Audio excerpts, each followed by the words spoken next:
It felt good to be back, but what will we find when we get home? We had been told to expect a surprise, and we discovered our surprise was that the builders had made us a temporary staircase to get to the annex screened off the house and building site, so we had our own little space. Not completely removed from the dust and noise, but enough to give us some privacy.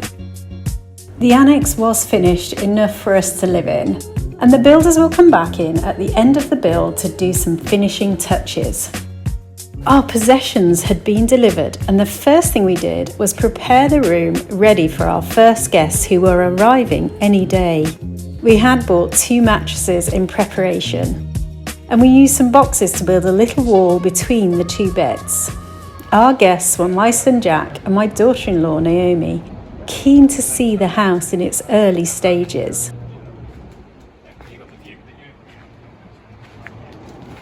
This one here, this big chair here, that's been knocked out. We then took delivery of our weight training equipment, which was the main reason we shipped anything. We highly recommend the shippers we used. Everything arrived safe and sound. If you want to watch an entertaining video on how we moved our gym from England to Madeira, it is on my other channel, Live Yourself Young, and I will add a link to the video description here. I think, we could have very easily sold the equipment and tried to buy some new, and we could have done that, but the equipment wouldn't have been as good. I think it was pivotal with the whole shipping process that the weight training equipment made the value worth us shipping anything at all, really. So we knuckled down, we did it, and I think ultimately it was a lot of effort, but it was worth the effort. We also had our fridge arrive. We ordered it from Wharton's in Madeira and were grateful we could start being a little self-sufficient at home. We just needed our microwave to arrive so we could have some hot food and also our washing machine. You look like you've been up to no good, Andrew, right? Huh? I said you look like you've been up to no good. Oh, nice. Certainly listen to our requirements of electric sockets. Looking around the house for the first time when we got home was a real treat. This is a big window. It's so good. Is it bigger than our old kitchen? We had no idea what this huge hole in the wall between the kitchen and the office was for. What do you think? If you stay tuned, you will find out. Look at these channels in the wall for the electrics.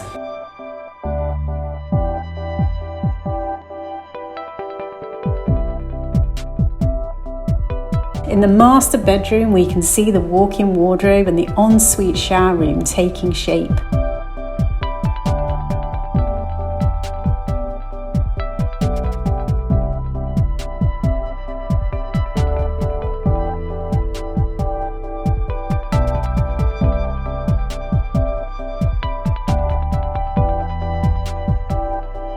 You may notice a blue line on the walls. The builders have added this line around each of the rooms to help them level all the floors when they pour the concrete.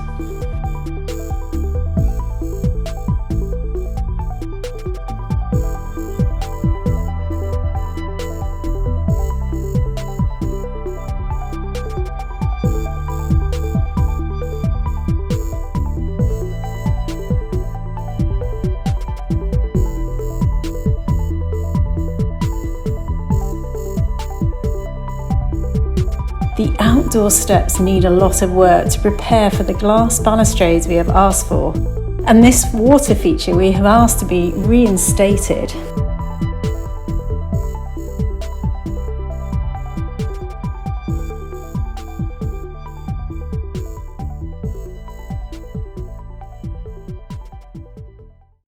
Enter the living room, and the floor is being filled with rubble to build up the height. Now, we want to share something very important with you. When you buy a property in an area of urban rehabilitation, you get tax benefits on the renovations work.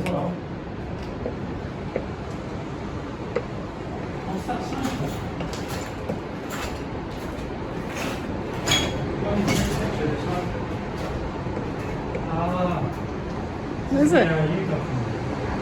And instead of paying 22% IVA or VAT, you pay 5% IVA, which can amount to a huge saving. So do look into that if you are in the same boat as us.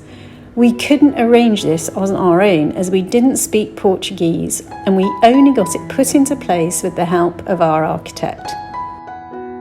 Jack brought his drone to do some videos for us. One thing we were keen to see was just how far away from the ocean our house is. We contemplated paying for a topographic survey before we bought the house, but it was very expensive, and we decided it wasn't necessary, especially seeing the position of other houses around us. Another point of interest is that the government will not let anyone build within 50 metres of the ocean.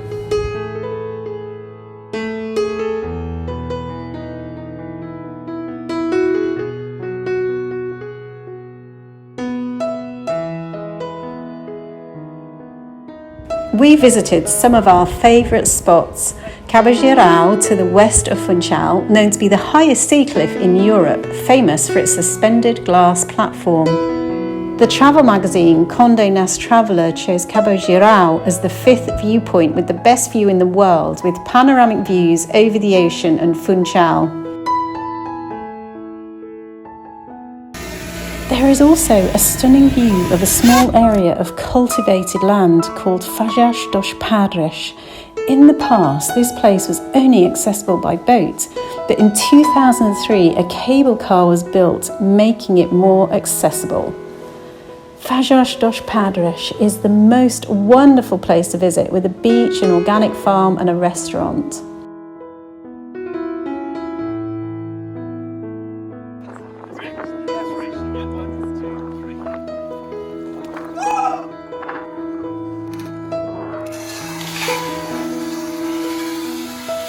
The Lavada 25 Fonts is one of the most popular lavada walks on Madeira, with a scenic route through the forest, stunning viewpoints and waterfalls along the way.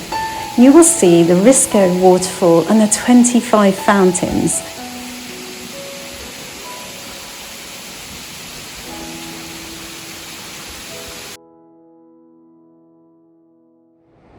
And our most favourite spot is watching the sunset from our terrace.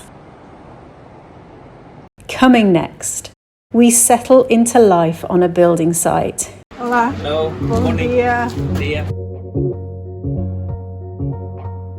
We get to see how hard the builders work. And we share how renovations have progressed in the month of August.